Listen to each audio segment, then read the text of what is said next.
Hello everyone and welcome to another very nice game from round 6 of this year's Norway Chess. It is Aryan Tari versus Magnus Carlsen, and this is the Armageddon game. We've shown the only game that finished in classical chess. Fabi won a very nice game, but now it's time to check out what happened in Armageddon. Tari has the white pieces and he opens with pawn to e4. Their classical game was, Tari looked okay in the opening, then Magnus had probably two, maybe not completely winning, but two, sort of winning attempts at some point, but he didn't go for either of them, and in the end it just fizzled out into a draw. So let's see what happened here. E4, pawn to e5, we have knight to f3, knight to c6, and now bishop to c4. The Italian game is on the board. In the classical game they played the Sicilian. Knight to f6, the two knights defense, and now pawn to d3. We have bishop to e7, both players castle, and now knight to c3. We have d6 and pawn to a3. So all been seen before, nothing new here. Bishop to g4, pawn to h3, captures, and now knight to d4. And here just queen back to d1. If this was played, let's say 150 years ago in the days of Paul Morphy, we would even see a queen to g3 here. It wouldn't be unheard of. Because look at this, for example, knight captures on c2, attacks the rook. Okay, rook b1, you're going to advance the pawn here. Let's say knight back to d4. Now bishop to h6, and already white is having a very nice attack here for the price of one pawn. Knight d8 defense against checkmate. Okay, you've defended whether white would be able to do something or not here. Objectively not, but if it was a quicker time format, even quicker than Armageddon, maybe we would see it. Interestingly, it has never been even attempted in this position. But okay, queen back to d1, pawn to c6, and now bishop back to a2. So the bishop will not be in range of the pawns when they start marching forward, and also in the future you might even, let's say you develop the bishop, you move the rook, you put the bishop even on b1, and then you grab hold of this diagonal. Even this is possible. So knight to e6, we have knight to e2, and now Magnus, Tari shifts the attention to the king side. He wants to get the knight to g3 to f5, but that means he also leaves the control of the center, and Magnus advances the pawn. Pawn to d5, knight to g3, and now the game has been reached before. Yasipenko had it against Daniil Dubov 2 years ago, and the game ended in a draw. Dubov continued with g6 here, but Magnus went queen to c7, and it is now, as of move 13, that we have a completely new game. So pawn to c3, we have rook a to d8, and now queen to f3, developing the queen, hoping to connect rooks soon. We have rook f to e8, and now, okay, you could consider knight to f5 right away. Tari goes bishop to e3 first, bishop to c5, Magnus counters the bishop, and now knight to f5. Magnus kicks away the knight, pawn to g6, and now just queen to g3. It would be maybe a bit safer to go back with the knight, but Tari is looking for adventure here. Queen to g3.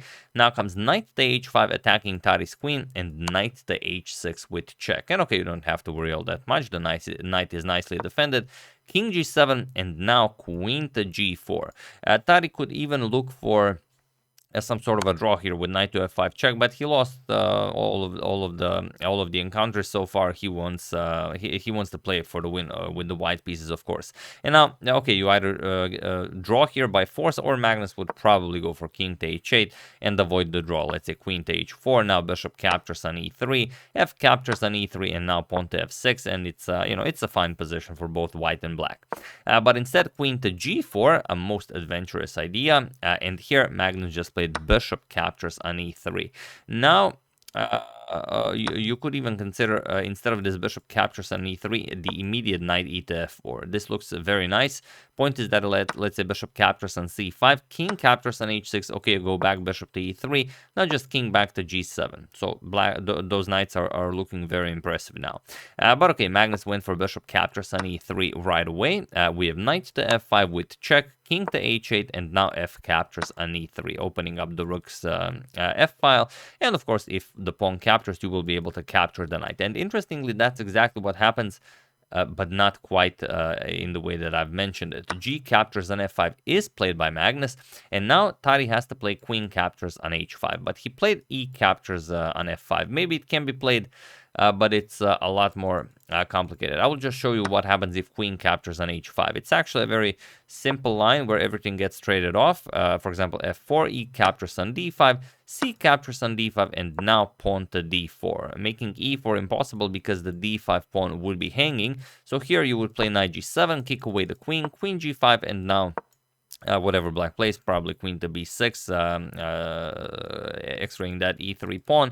Even d captures on e5, queen captures on e3 with check, king to h1, queen captures on e5, queen captures on f4, and everything gets traded off, equal material. But white is a little bit better. White has a bishop against the knight, and the white king is a bit safer than the black king. However, Tari went e captures on f5, and okay, it makes sense. You grab another pawn, you advance, you are still attacking the two knights, but now knight e to f4. And this is now very annoying for Aryan, as the rook to g8 is coming, and then how are you defending the g2 pawn? So okay, he captures once, it's the only thing you can do. E captures on f4, we have knight captures on f4, and now queen to h4. At least when rook to g8 comes, queen to f6 check will force rook to g7, and then the rook will be stuck on this diagonal. You will not be able to capture on g2. So that's the plan, but Magnus still goes for it. Rook to g8, and now queen to f6 with check. Also g4 could have been considered, but Tari first wants to paralyze the rook. Rook to g7, pawn to d4 now, and here Magnus plays knight captures on h3. A much cleaner way would be just rook to e8, preparing e4, also defending on e5, and not a lot to do here. If rook 8 to e1, just pawn to e4, the knight is now nicely defended by the queen, and black will always be better here. However, Magnus went for knight captures on h3 check instead. He has a different plan. King to h1, and now knight back to g5. Now the knight can come to e4 and then to g3, and here you should just play you can't play d captures on e5, obviously, because of knight to e4 attacks the queen, and also knight to g3 check is coming, but what you should play is queen captures on e5, and this is pretty much the only thing you have left here as white. Then let's say we trade everything off, captures, knight comes to e4, threatens to come to g3, but rook f4 still sort of holds for white. However, after this rook 8 to e1 move, or rather after knight to g5, rook 8 to e1 was played by Tari, not going for captures right away. He first prepares it, but now Magnus is completely winning, but you have to be very, very precise to find it. Feel free to pause the video and win the game for Magnus while I give you a couple of seconds.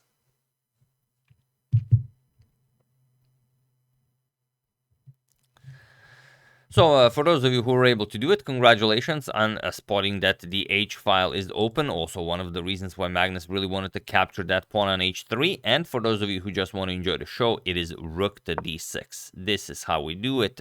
Point is that, okay, now the E5 pawn is not defended anymore, but you don't care. You really just want to play rook to H6. And there's nothing better. Queen captures on E5 was played. Now comes rook to H6 with check, king to G1, and now another beautiful knight to H3 with check, forcing the king to go back to the H file, king to H1, and now knight to F4 with check. There's an even quicker way to do it. Queen captures on E5 is even quicker, because after D captures, there's knight to F4, a discovery, and after king to G1, now the G2 pawn is undefended as you've traded queens, and the rook captures on G2 will be checkmate. A similar thing happened in the game. Knight to F4 was first played. Now again, this is a discovery by the rook, king to G1, and now okay, you can't you can deliver checkmate because the rook on G7 is pinned, but you can eliminate the source of the pin, and that is the queen on E5. Magnus played queen captures on E5, and he was in this position on move 33 that Aryan Tari resigned the game, and another victory for Magnus Carlsen in Armageddon in this round 6 of this year's Norway Chess. So here you of course resign because you're either down a queen or you're getting checkmated, but most likely both. So it makes sense to resign here. And it wasn't a matter of time trouble. They both had plenty of time. Magnus had like 4 minutes on the clock. Tari had almost 2 minutes on the clock. So it was like, a huge time trouble or anything. It was just, Tari played a great game. At some point, he missed a few moves, and Magnus, just took over the entire board. So that's regarding the game. Now regarding the current standings, there we have it. After 6 rounds, Fabi still in the lead as he won a very nice game. If you haven't seen it, do check out my previous video. Hikaru trailing in second place with 11 points. Then Alireza and Gukash with 8.5. Shahriar with 8. Magnus Carlsen and Wesley So with 7.5. Anish with 7. Nodirbek with 6. And Aryan Tari is still in last place with 3 points. And it's incredible, even though Magnus won all of of his encounters after that loss in round 1 to Fabi. It's just that he won all of the games in Armageddon. He did not win any games in Classical. That's why he's grabbing little bits of points, and otherwise he would have been much further ahead. But what are you gonna do? You have to win in Classical. Here we have the mutual scores. Gukesh defeated Anish in Armageddon. Aryan lost to Magnus in Armageddon. Alireza lost to Hikaru in Armageddon. Shakhriyar lost to Wesley in Armageddon. And Nodirbek lost that brutal game at the Fabi. If you haven't seen it, do check it out. My previous video. And sorry, I just accidentally removed myself. And here are the ratings. So let me just improve this a little bit. There we go. Here are the live ratings. So Magnus, of course, still in first, but down 14 points. That's a lot, as he can't seem to win a game in Classical.